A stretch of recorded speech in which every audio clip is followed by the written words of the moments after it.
I know I wasted 42 years of my life. There's so many people that I can impact with my story, and that's what drives me really is I need to make up for lost time.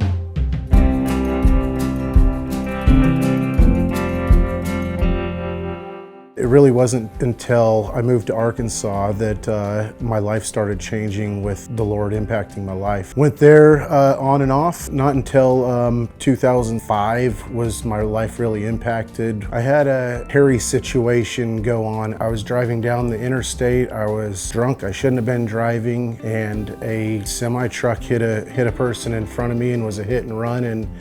And I kept going as well. And I knew that I had to change my life at that point. I went to my parents just crying and knowing that I needed to change my life. We decided that they were gonna meet with me and talk through things, just what is going on, what decisions am I making in my life that are driving me down this road. I met my parents at Buffalo Wild Wings, and there was a group of people that were just having a blast. No alcohol, no drinks on the table. And one of the guys at the end of the table used to be one of my drinking buddies. That's where my parents just kind of said, "Here, I think you're in good hands.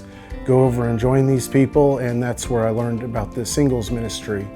And in 2005, we really dove into that, and I accepted Jesus Christ as my Lord and Savior about probably 5 weeks through the singles ministry, and I just knew that that was the right thing. About a year later is when I met my wife, and in 2007 it was when we got married, and I was no longer part of the singles ministry. And then I had my kids and was blessed to be their father. My wife and I went through re-engage. So we went down that road. It was great. And then really wasn't until this year that I went to the men's retreat out at Ponca that the Lord really just impacted my life. What made me go to the men's retreat was our Tuesday night community group. We all challenged each other to go just so that we could build a better relationship and meet other people that have the same thing in common as us. I felt the presence of the Lord as soon as I pulled in the driveway. Just the amount of godly men that were there that,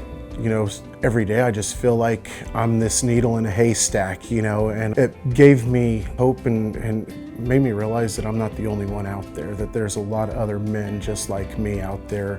And we're able to go there, glorify the Lord through worship, through teaching. So yeah, it was just like a bomb going off. As soon as we left, we had a group of guys that went and met and talked about our experience. And the Lord is just working through me. And I've got so many relationships that have formed out of this men's retreat that I'm so blessed with. And it's just trying to do everything that I can to glorify the Lord and be intentional with my time, my words, my actions, the people that are in my life. And not get away from my drinking acquaintances, but know that I can mentor and disciple those guys. I can get them to change their life just like my life changed.